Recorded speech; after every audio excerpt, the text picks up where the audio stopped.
Hi, how are you today? Can you see and hear me well? Let me know in the chat, please. Yes, yes. Perfect. Yes. Great, thank you. And I'd love to know a bit about you, who you are, what you do, and where you are from. So feel free to share it with me. You don't need to have your camera or mic on. If you'd like to say or ask something, just type it in the chat. My team and I will be here to answer all your questions. Let me see what you're sharing with me.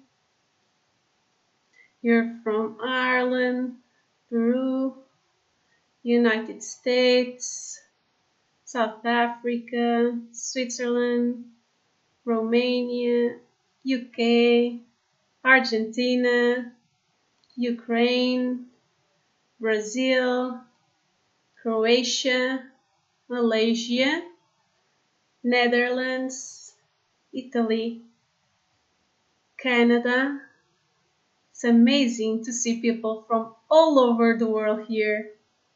Thank you for being here with me today. Our time is precious, so I've designed this session to give you as much value as possible in less than 1 hour. I hope you leave today not just inspired, but excited to start using some of the materials we'll explore together. So, I'd like to ask you, are you ready to start? I'm ready too, so let's go.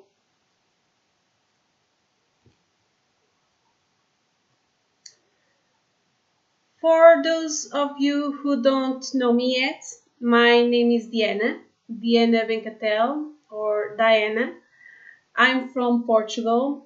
I'm based in my beautiful city, Porto, and I'm a conservator. Since I was a child, I've always had a passion for ancient Egypt. That's why I started out studying archaeology. My dream was to take part in an archaeological excavation in Egypt, and knowing it would be hard to go as an archaeologist, I decided to shift into the field of preventive conservation. It has been a few years and I still haven't made it to Egypt, but I get to do a work I truly love, working with collections and helping to preserve them. That's one of my missions. My other mission is to help professionals like you access the knowledge and support they need to care for collections. Just so you get a sense of my journey, I completed my academic training with an internship at the Conservation Science Lab at the Victoria and Albert Museum in London. And since then, I've worked in many different settings, mostly focused on preventive conservation. For over 10 years, I've been working with museums, archives, libraries, and private collectors, mostly helping them to preserve their collections. And also, I've been teaching in this field for over 10 years with a special focus on preserving paper collections. A few years ago, I created an online platform where I share resources and training in this field to make practical, reliable information on conservation more accessible. And that's exactly why I'm here with you today. Today, we are focusing on materials used to preserve paper collections.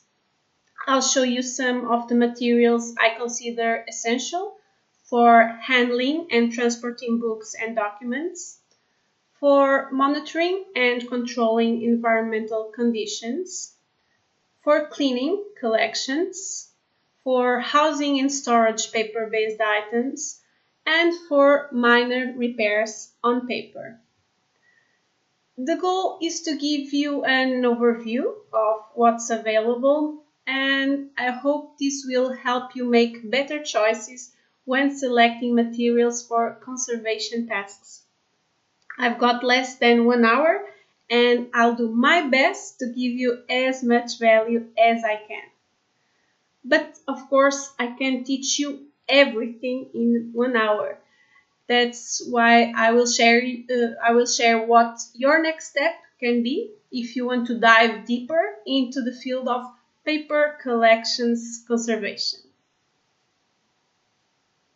I also have a special bonus for those of you who stay until the end.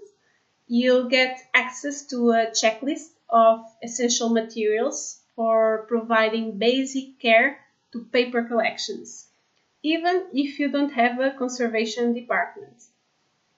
And at the end, we'll have a Q&A where I'll be answering your questions, so stay with me until then.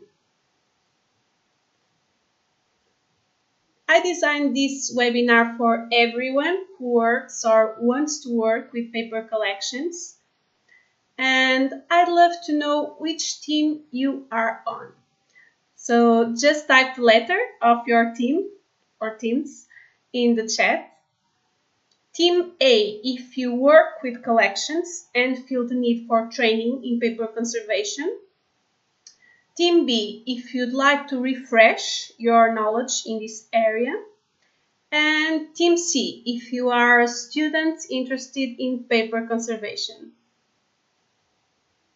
I'm seeing lots of A's, some B's, A, B, A, some C's too, A, B. Okay, good. So here's what I'd love for you to do now. Turn off any distractions so you can really focus on this training. Take notes and write down any questions you have.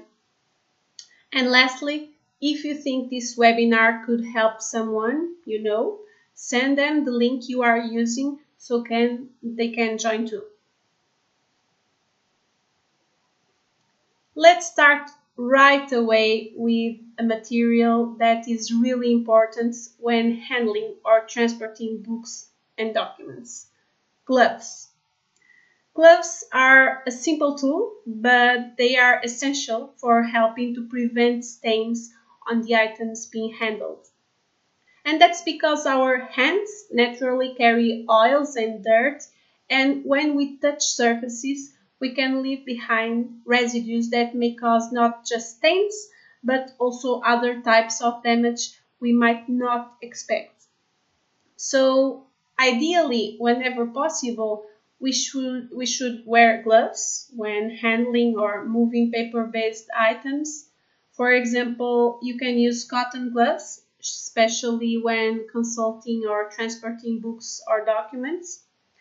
With cotton gloves, it's important to keep them clean.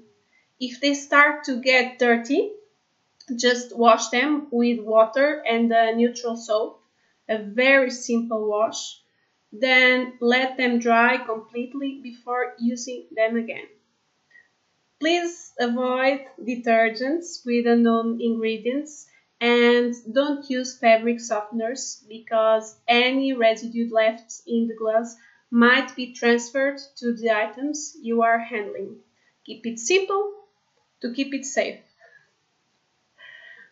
You can also use powder-free nitrile or vinyl gloves, which are less slippery.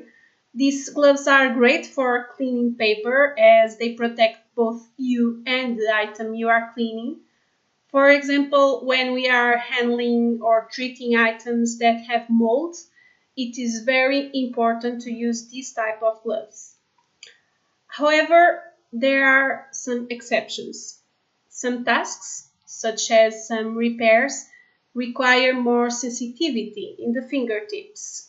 In those cases, it's better not to use gloves, but you must wash your hands frequently during the process to minimize dirt or oils. So you need to choose the right type of gloves or even decide whether to use them at all, depending on the task you will perform to make sure everything goes smoothly.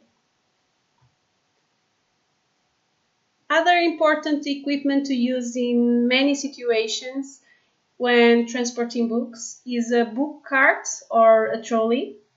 These are especially useful in archives and libraries where large quantities of volumes need to be moved. Carrying too many books in your hands can be dangerous. Some may fall, and even a single fall can cause serious damage that could have been easily avoided. So, whenever possible, it's highly recommended to carry just a few items at a time in your hands or use carts or trolleys to safely transport larger quantities of volumes. Let's now talk about environmental monitoring. When it comes to monitoring temperature and relative humidity, there's a wide variety of equipment available.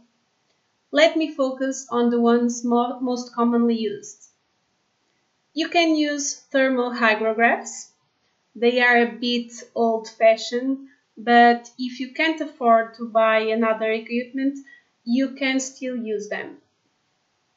For occasional readings or to check if other monitoring equipment is well calibrated, you can use a sling psychrometer shown in the center photo. These days, however, data loggers are the most commonly used tools. They are usually small devices that you place in a specific location to continuously monitor environmental conditions. The data they collect is either stored internally or transmitted to a computer where it can be analyzed. Ideally, you want to keep the environment as stable as possible in terms of temperature and relative humidity. To control temperature and relative humidity levels, passive methods like sealing doors and windows, avoiding water leaks, and ventilating during cooler hours are cost effective and can be a great help. In some cases, you may need to use fans to improve air circulation, humidifiers, or even air conditioning. But remember, especially air conditioning is expensive to install and to maintain. Sometimes you can also find creative ways to deal with less than ideal temperature and relative humidity levels. But one important thing to remember is that it's not necessary to keep these levels extremely strict. There is some flexibility. Trying to maintain a specific temperature and relative humidity all the time uses a lot of energy, and that means a lot of money on electricity. Most collections can actually tolerate a bit more fluctuation in temperature and relative humidity than we might think. The key is to avoid extremes and rapid changes. So it's important to assess the conditions the collection is already used to because it might handle slightly higher or lower relative humidity levels without causing damage. Whenever possible, my recommendation again is to try using passive strategies to maintain stable conditions instead of relying on machines. It's much more sustainable. When it comes to monitoring light, you can use lux meters to measure visible light levels. You can also use dosimeters like the one shown in the image below. These are small cards with a light sensitive pigment that fades quickly when exposed to light. You can place a dosimeter in the area where you want to assess whether light exposure might be causing problems to the objects on display. The light will cause the dosimeter to fade, and from the degree of fading, you can understand whether there is a higher or lower risk of damage. It's important to remember that visible light causes damage to many objects, especially those that are sensitive to light, and this damage is cumulative and irreversible.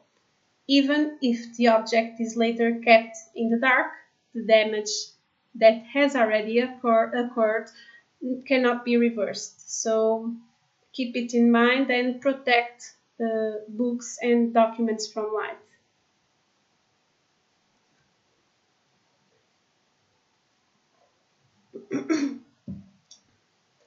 When it comes to UV radiation, it's important to remember that UV doesn't help us to see the objects and can cause serious damage. So ideally, we should block it completely. For artificial lighting, try to use light sources that don't emit UV radiation. And when it comes to windows, it's best to install filters that block as much UV as possible, ideally 100%. To control visible light, we can use simple solutions like curtains, blackout blinds, or shutters on the windows. Anything that helps reduce the amount of sunlight entering the space. Of course, if you need to open the blinds for visitors or another reason, that's fine. Just try to keep the light blocked as much as possible. It's also very important to monitor pest activity in areas with paper collections. Sticky traps are a key tool in this process. They help you detect insects early by showing both the type and quantity of pests present. I recommend placing these traps in the rooms where your collection is kept and checking them once a month. This allows you to spot any unusual activity in time to act before it escalates into a serious infestation that requires costly intervention. Pay special attention if you find large numbers of silverfish, wood borers, or termites. These insects can cause significant damage to paper. In such cases, you may need to contact a professional pest control service. You can use commercially available traps for monitoring, or even make your own using cardboard and double-sided tape. A simple method I teach in the course I'll tell you more about later on. Now, let me tell you a quick story. At the museum I work with, someone once left at the entrance some boxes of historical documents without telling anyone. Later, I found them infested with silverfish, and it was too late because the silverfish had already spread throughout the museum, damaging paper items and showing up in traps. The infestation got so bad that the museum had to hire a pest control company. Since then, the rule has been no books or documents enter the museum without being inspected, quarantined for 2 months, and cleaned. So please be careful with what enters your collection spaces and use traps to catch problems early. And in some cases, I also recommend using rodent traps because rodents can cause serious damage to many types of materials. When it comes to monitoring pollutants, there are several ways to go about it. For example, you can use diffusion tubes. with chemical reagents that tests for specific pollutants. You can use metal coupons, which are small strips of silver, copper, or lead that act as sacrificial materials. And you can use corrosion monitors, which can be installed within air conditioning systems. Pollutants are not something we monitor everywhere as often as we do with temperature, relative humidity, and pests, but sometimes it's necessary, especially if our collection is located near industrial areas or busy roads. In those cases, it's important to check whether pollution levels are too high and dangerous for the collection. Now, moving on to cleaning paper collections. First of all, it's essential to protect ourselves. Our health comes first. That means using appropriate personal protective equipment. Gloves are a must. For cleaning, I strongly recommend using powder-free nitrile or vinyl gloves.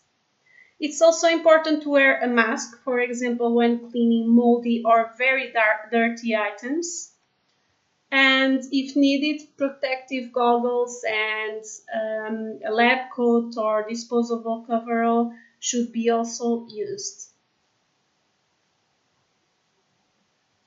When choosing tools for cleaning books and documents, you should select those best suited to the item's condition, dirt level, and surface fragility.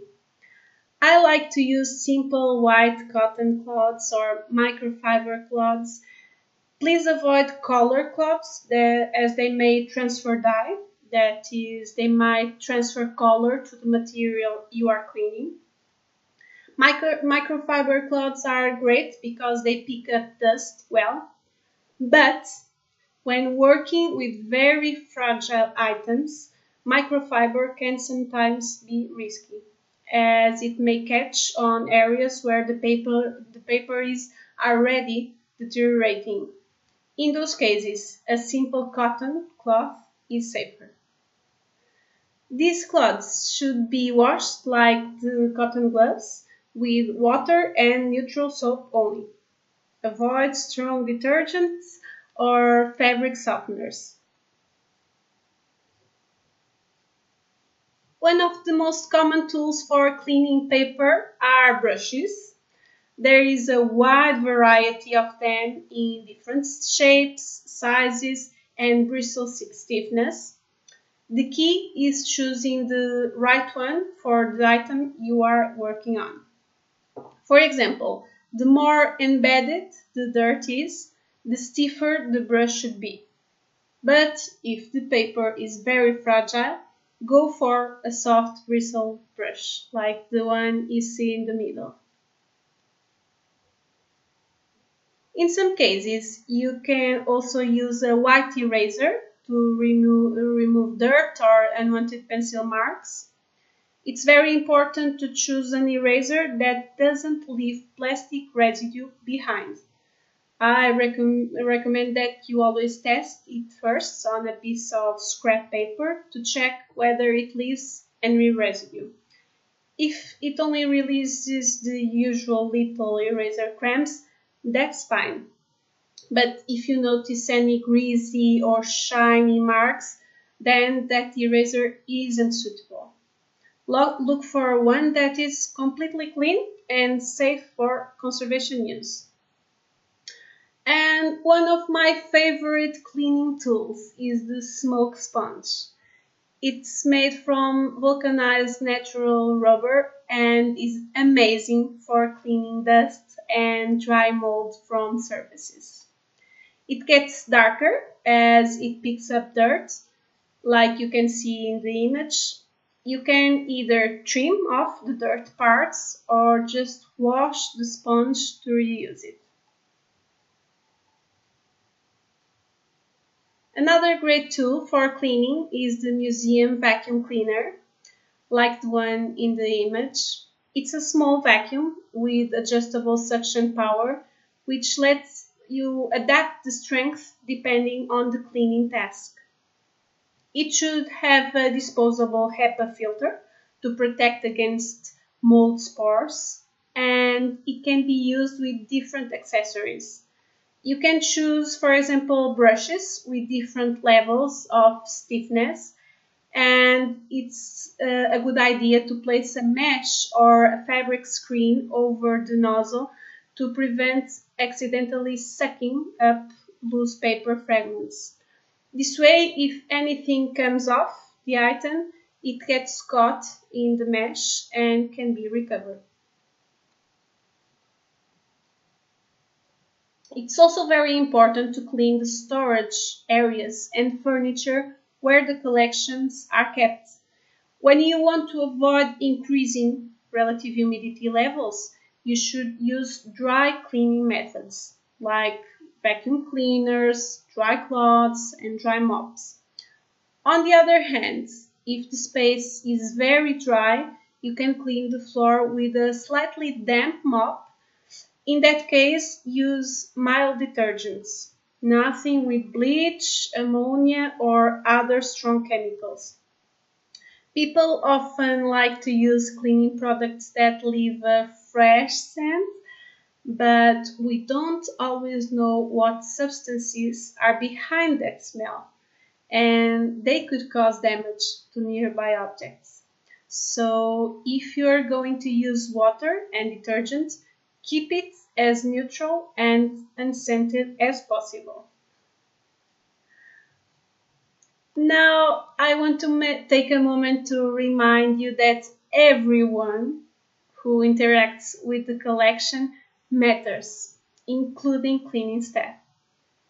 For me, it's essential not only to give them clear guidance on how to clean, but also to acknowledge how often they are the first to notice something unusual near the collections. We need open communication between conservation staff and cleaning staff so they feel safe reporting issues without fear of blame. In this photo, it's me and the cleaning lady at the museum where I've been the conservator for more than 13 years. At this museum, if there is a storm, for example, she is the first to check for water leaks and call me if anything is wrong. That kind of care is priceless. Before we continue, let me ask you something. Are you enjoying this training so far? And who wants to learn more? Tell me in the chat.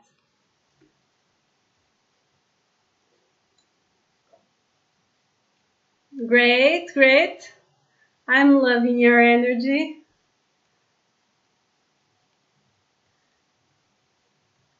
Well, let's now talk about some materials we can use for housing and storing paper-based items. There is a wide variety of materials. Ideally, these should be archival quality, but when budgets are tight, we may need to use alternatives, always choosing the best quality possible. I'd like to share some examples of archival quality materials and some alternatives. You can use acid-free tissue paper, which can be used in many ways. For example, to separate multiple documents, to line boxes, wrap books, or simply to provide an extra layer of protection. Good quality white printer paper can also be useful. For instance, if you are dealing with a document made up of several fragile pages and you want to separate them, you can place a sheet of paper between each page. Canson paper can also be used, for example, to build folders or window mats. Let me leave you with an important note. You should not use tracing paper, newsprint, craft paper, or any kind of colored paper to store paper collections. Some of these papers acidify very quickly, and some can transfer unwanted substances or color onto your books and documents. So be careful and choose well the papers and cardboards you are using.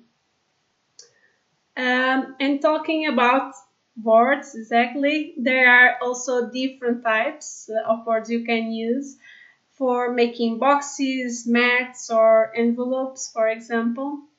There is laminated boards, unlaminated boards, 100% cotton boards, and corrugated boards, which can be single or double. Actually, there's a whole world of options when it comes to boards. So it's best to check with your suppliers what types they offer and which ones are suitable for your specific needs. You'll need to think about whether the board needs to be very sturdy, for example, to hold a heavy book, or if a thinner, lighter board is enough, like when you are just storing a lightweight document. So always adapt the material to what you are trying to protect. And don't hesitate to ask the supplier for advice on which type of board they recommend for each purpose.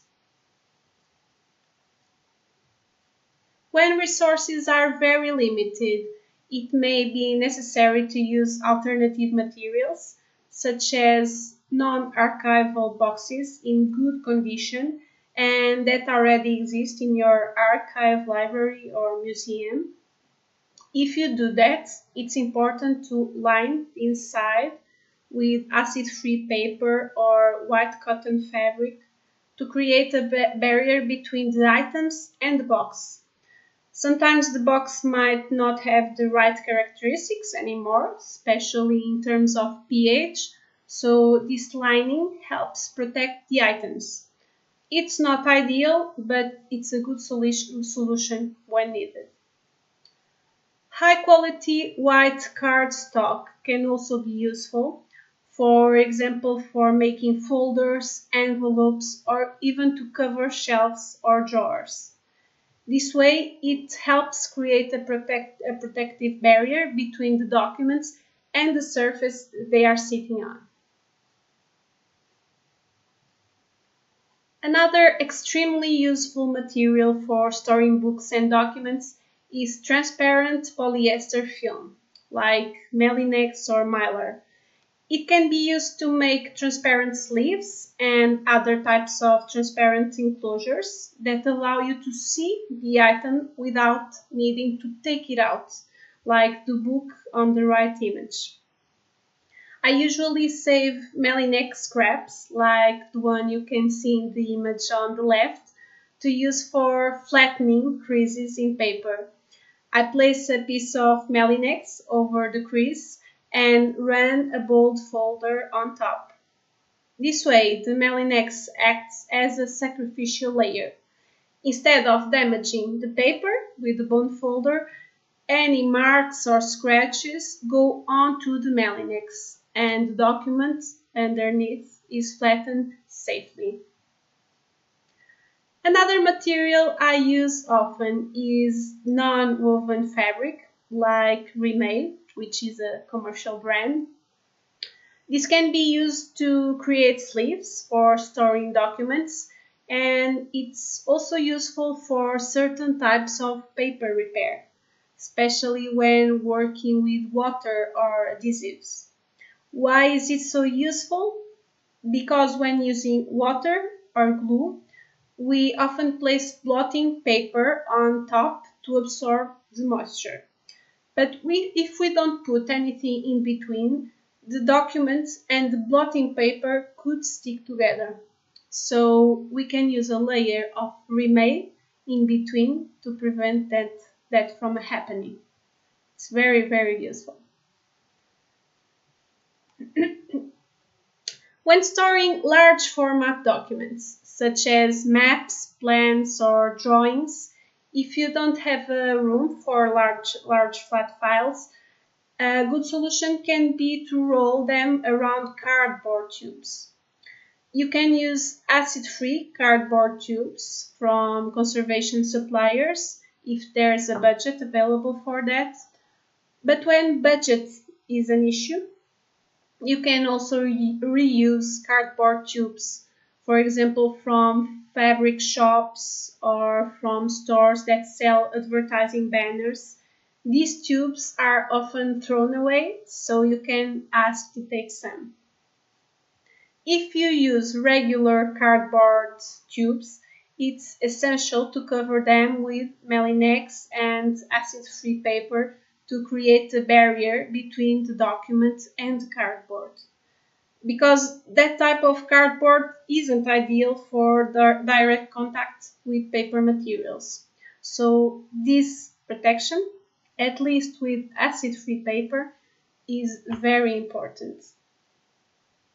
White cotton tape is also very useful, for example, to tie enclosures or bundles of documents and to secure rolled documents, as shown in the photo below.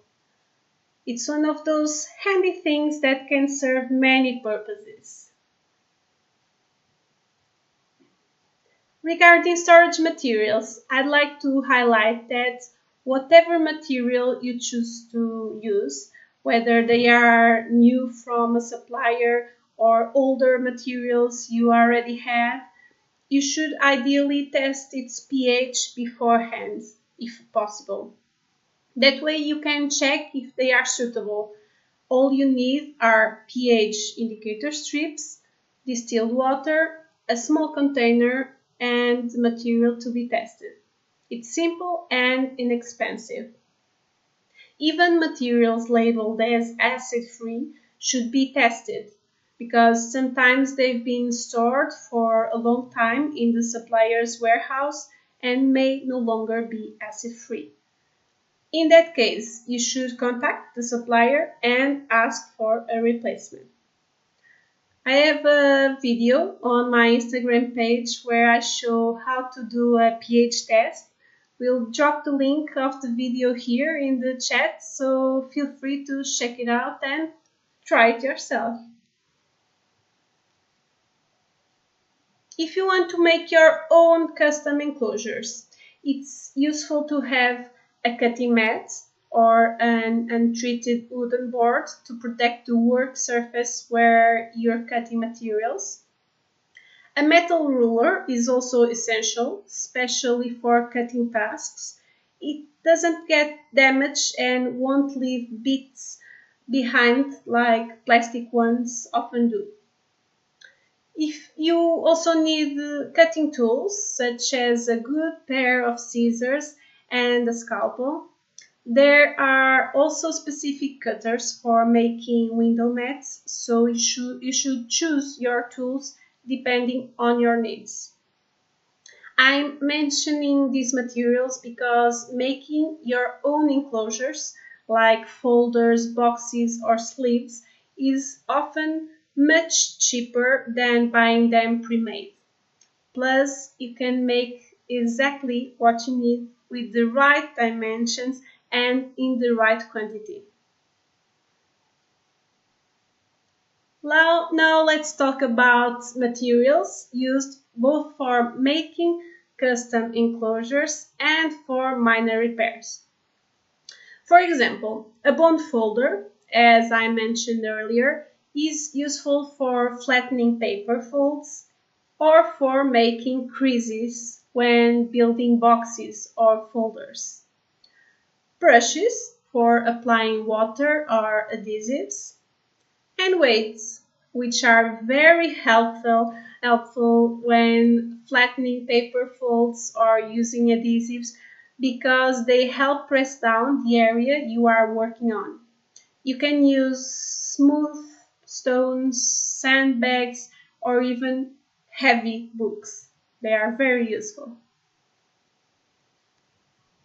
For minor repairs, such as mending tears, Japanese paper is a must. It comes in different weights and can also be used for mounting documents into window mats. Blotting paper is also very important, especially when working with water or adhesives. It helps absorb the moisture quickly, preventing the treated paper from warping or staying wet for too long.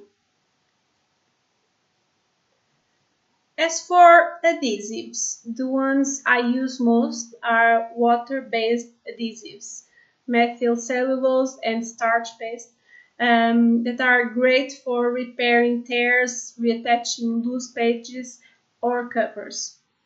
And sometimes I also use PVA adhesive. Of course, having a professional paper conservation is the ideal situation for repairing damage, but many institutions simply don't have the funds. And the truth is, there are minor repairs that can be done as a kind of first aid to prevent damage from getting worse. You just need to learn how to do them safely and correctly and choose the right materials so you don't cause more damage. Adhesive tapes suitable for conservation can be useful too, but only to use on low value and new books that are heavily used. These tapes are much better than regular adhesive tapes, but you should use them with caution because even if suppliers say they are reversible, that's not always true after the tape has been in place for some time. So don't use them on valuable or fragile items. I personally use them on my daughter's picture books at home. These tapes help keep them going a bit longer. The ones I use most are Filmoplast P, a nearly transparent tape, great for repairing tears or reattaching pages. Filmoplast P90, a white paper tape, which I use for reattaching pages and covers. And Filmoplast SH, a linen tape that works well for reattaching heavier hardcover bindings.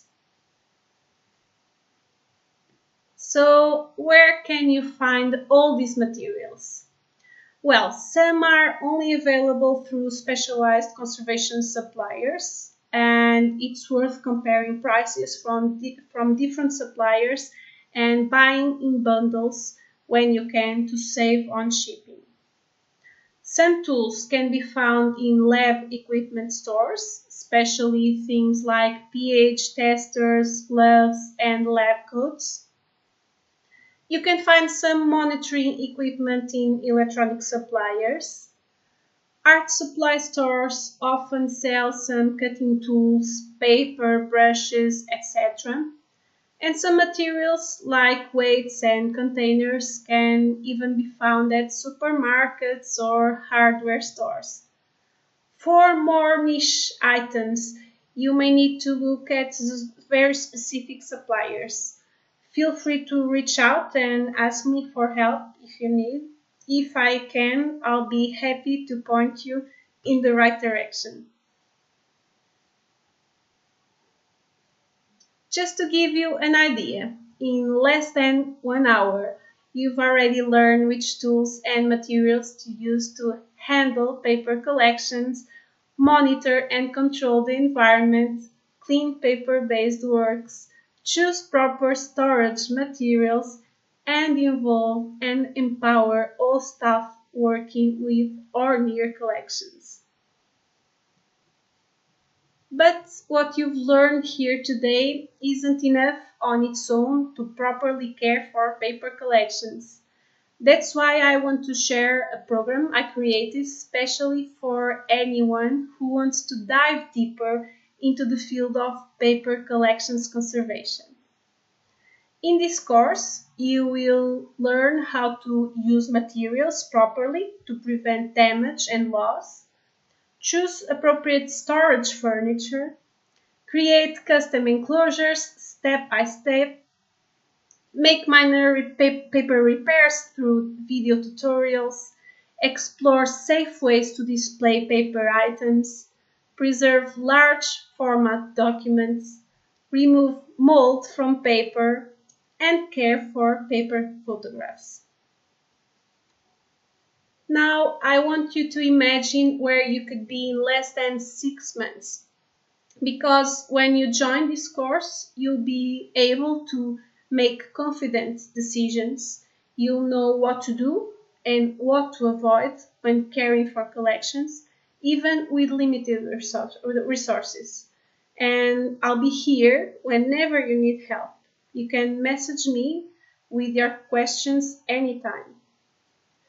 You will feel more confident in your role. You'll be able to show initiative and technical knowledge that truly makes a difference. You will prevent damage and loss. You will know how to identify risks early and take action before things get worse. And yes, you will save money because when you put proper preventive measures into practice, you avoid many expenses on major interventions to repair damage. If you decide to continue this journey with me, here's what you will get. Lifetime access to the online course Conservation of Paper Collections, 11 modules of pre-recorded lessons, 3 bonus modules, the flexibility to study at your own pace and from anywhere, ongoing updates over time, templates and other useful work materials, and the chance to ask me your questions directly. Here you get a glimpse of what you will see when you enter the course. In the first modules, you will learn how to identify common types of damage and risk factors, prevent damage and loss, which includes monitor and control temperature, relative humidity, light, pests, and pollutants, and also handle and clean collections properly. You will also learn how to store books, documents, maps, and other types of paper-based items, how to make your own enclosures, such as boxes, folders, envelopes, and window mats. And you will learn how to display paper-based items safely in showcases, frames, shelves, etc. You will learn how to perform minor paper repairs like flattening paper, mending tears, and reattaching pages or covers with tutorial videos. And you will have access to 3 bonus modules where you will learn how to preserve large format documents, how to clean moldy paper safely, and how to care for paper photographs. The full course price is 699 euros, but because you are here today with me, you have access to a special offer. If you register in the next few days, you can get the full course for just 347 euros. That's over 50% off. Or you can pay in 12 small installments of 33 euros. No matter which option you choose, you'll get immediate access to all lessons. I'll drop the course link here in the chat area for anyone ready to grab this special offer.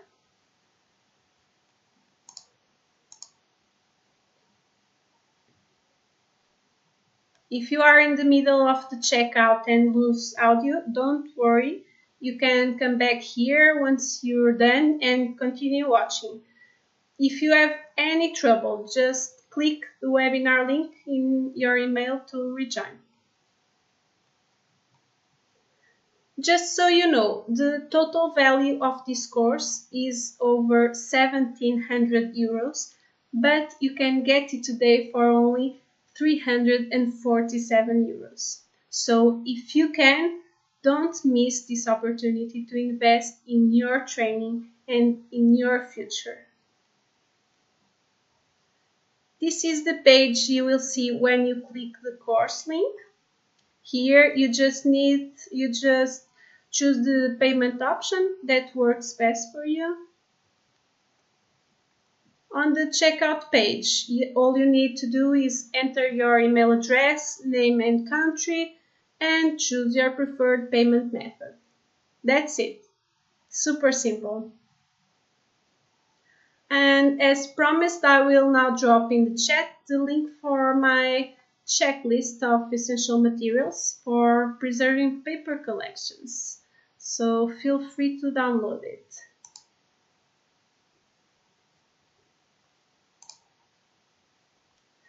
And now it's time for your questions. I will answer some questions I get all the time. And meanwhile, feel free to keep posting in the chat. I get this question a lot. I'm responsible for paper collections but don't have a conservation background. Will this course help me? Is this course right for me? My answer is yes. This course was designed specifically for professionals like you working with paper-based collections without a paper conservator on the team and looking for practical, reliable guidance to manage preservation tasks with confidence. But I don't have time. I hear it a lot. The truth is that you only need 20 minutes a day to go through 1 or 2 lessons, and in less than 6 months, you can complete the entire course. 20 minutes is about half of a Netflix episode or a short scroll on social media, so if you really want this, I'm sure you can find the time. The lessons are already available, so you can go completely at your own pace. Now it's your choice. Do you want to invest a little time in yourself? Think about it. What if the course doesn't work for you? Don't worry, you'll get your money back if you complete the course, apply what you learn, and don't see any results. So once you buy the course, you'll get lifetime access to the lessons, free updates, and a 30-day money-back guarantee if you don't see results. Now let me check the chat and answer a few more live questions.